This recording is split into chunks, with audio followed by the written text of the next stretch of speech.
What is up, guys? Cameron Kinsey from Visual Gold here, and I'm going to be showing you how you can make a cool flying effect in Adobe After Effects. Now this is a taking off effect into flight. Essentially what Superman does when he initiates flight, he launches off the ground. That is what this effect is, and here's what it looks like.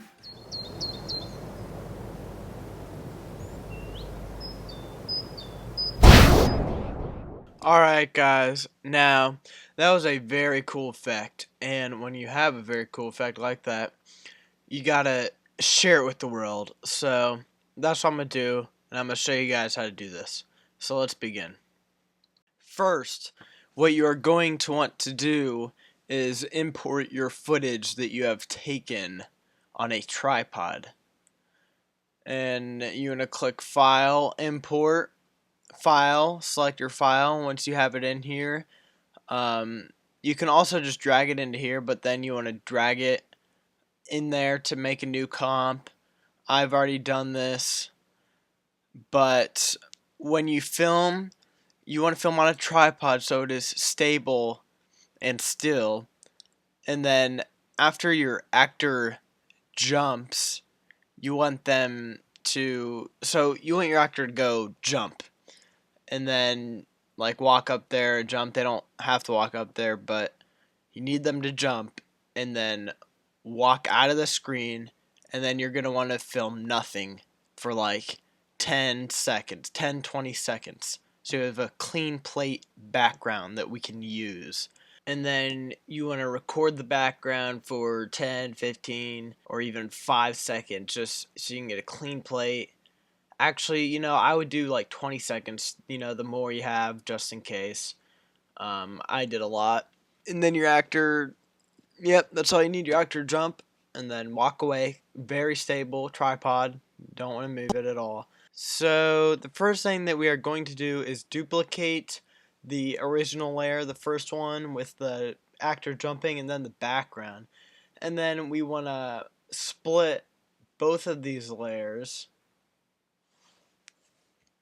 And we want to cut it where the background, when the actor leaves, so that we just have this clean background, and we're going to put it under the clip, the top one, so that we have our actor walking out and then jumping, but then under it we have the background. Now that we have the background behind it, what we're going to do is drag it around the timeline to find where the feet are just leaving the ground, like on the tippy toes almost, like right about there. Hold on, I'm gonna go forward a couple frames. Right there looks good for me, so I'm gonna duplicate this top layer, hit Command D, and then now I'm gonna go on this top layer, go up to layer, and then time, and freeze frame. Now we have our actor frozen and standing on his tiptoes. What we're going to do is split the layer and delete the beginning of that, so now we have him jumping and then just freezing there. So it's going to be like going up and then it's frozen. So that's exactly what we want so far. Now what we are going to do is add a mask by using the pen tool up at the top left right here, and we're just going to draw a rough mask around the freeze frame layer. Should be the top layer at the frozen point, first frame of the freeze frame layer. And I fast forwarded through this, but it does not have to be perfect. Just do the best that you can and get the mask around it. Alright, so now click on the layer, go to masks, select the mask, and click on feather, and you can feather it out a little bit. But I'm going to click on this little box right here, and that'll make the yellow lines go away so they aren't getting in the way of our view. And I'm going to tweak up the feather a little bit to make it look more natural. And as you can see, I forgot to split the second layer that is not frozen, but you need to cut it where the freeze frame layer starts, so I'm going to do that right now.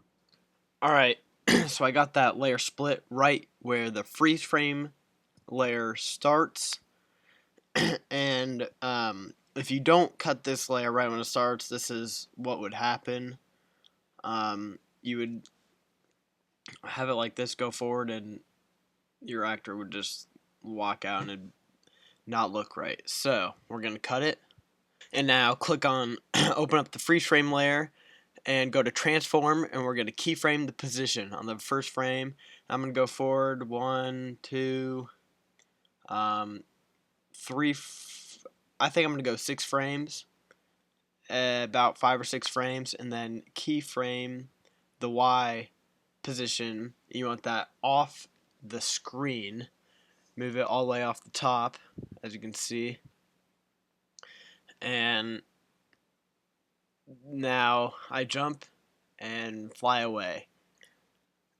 Alright, so this still isn't looking great yet. So first what we need to do is go up top left right here and click the toggle motion blur, turn motion blur on, and then we want to go down below and click on the toggle switches / modes right there, and it will change the modes we have to choose from, and we can select motion blur for the top layer.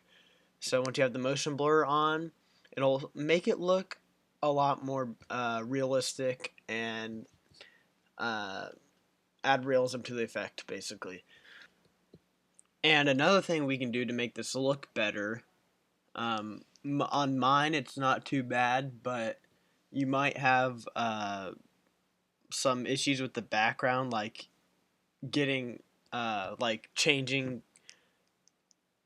brightness almost when you go from the freeze frame to, like, when you go from the beginning to the freeze frame layer. And to fix this, I'm gonna mask around myself and feather it out a bit so it looks better and it blends.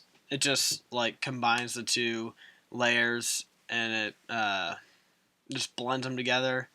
Right now it's like a hard mask, so it doesn't look very well, but I'm going to feather it out, and it will get rid of the whole screen like almost changing color, going like light to dark or dark to light, because the time changes, and when you take the video and fill in the background, the sun might go down a little bit, making the scene darker. So what I'm going to do is just animate this mask that is around the actor from when he walks out, and I'm going to feather it a lot so it blends together, and that's basically what I'm going to do. And make sure you have mask path keyframed when you are animating this mask around the actor. I fast forwarded through this part because it took me a couple minutes, and I could just shorten that to just 20 to 30 seconds. As you can see, I mask around myself, and it ends up blending well together. And you should do this. It takes not that much of your time. It does take some time, but it doesn't take that long, really. So you should do it. It'll make it look a lot better.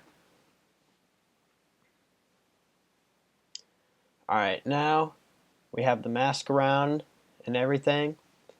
It's starting to look pretty good.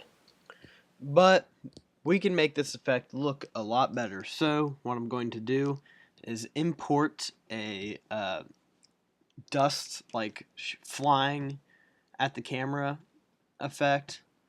I am going to be using Action Essentials 2 for this effect. They have some good dust effects. Just you can buy that from videocopilot.com. It is a great pack that you should buy. I think a lot of people should get it. But if you don't have it, you could find a dust flying at camera effect online. YouTube it. I bet you could find it. Alright, so I'm just going to import a couple of these, about 5 of them, because I don't have enough time to preview them. So I'm just going to import them and randomly select one and see how it works out. And I skipped through some time, but I found one dust effect that works out for this. But the thing is, it blows dust only to one side. So I'm going to have to duplicate this and put the other one shooting out the other side. So I'm just going to position this up, put it on the right side. This one on the right side, so it kind of blows dust when I launch into the sky. And now I'm going to select it and hit Command D to duplicate it. Alright, so now that I got two of them, what I'm going to do is take the second one and go up to Layer, Transform, and click Flip Horizontal. Sorry for the stutter. Flip horizontal and position it right so that it's shooting out both sides. And I really need to move these. It's kind of to the right of my actor, which the actor is me, by the way. So you could say I could fly. But position these better, and that looks about right. As you can see, if we render this out, yep, that looks pretty much perfect. So this is starting to look a lot better, but it is still not perfect.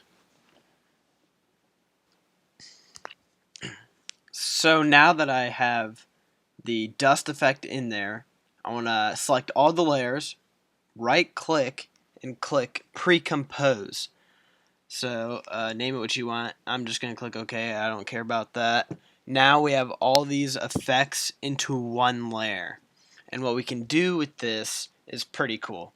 I'm going to go to Effects and Presets, and I have downloaded a camera shake plugin from Final Cut King and VFX Bro, I think, but it's the real camera shake plugin. I think there's a camera shake plugin that comes with After Effects. I forget what it's called, but the real camera shake is much better, and it is free. So click the link on the screen right now to download that. There will most likely be a link in the description as well. So you can click on that, but they have lots of different camera shakes. But make sure you are at the beginning, first frame on the timeline, so that the camera shake will start there. They have different camera shakes, and you can edit them, like in ranging from pretty violent shaking to less violent. This one looks like it's shaking too much. I don't want that much shaking, so I'm going to Command Z to undo that. I'm just going to see what the first one looks like. This one seems a lot better so far, but it zooms in and it has this realistic camera shake look. So this is really good for most things, and it will just sell this effect and make it look a lot more realistic. And a lot of people forget about this when they are telling you about this effect, because the camera shake is what sells it and makes it look the most realistic. Because if you just got a still shot, it's boring and no one really wants to see that. So the camera shake, it makes it a lot more interesting, and I advise you to put this into your effect, you know, because if you're in a video contest, you put it in there and someone else doesn't, you're gonna win. So download the real camera shake, and this effect is all put together. I walk up, jump, the dust flies out, camera is shaking, and I would say the last step is to render. And once we have the whole region that we want to render selected, we're going to go up, click Composition, and Add to Render Queue. Now that we are in the render queue, click down here to the Output to, and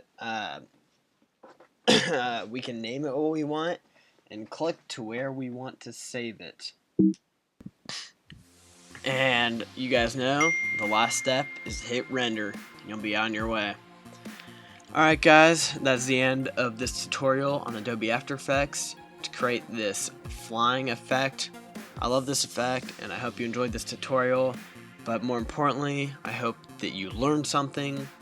Please comment if you had any problems, and also comment if you want us to do a certain tutorial, and subscribe because there are going to be more tutorials coming soon on After Effects, Final Cut, Photoshop, and lots of other programs. Just comment what you want, and we'll try to make it here at Visual Gold. Cameron Kinsey signing out.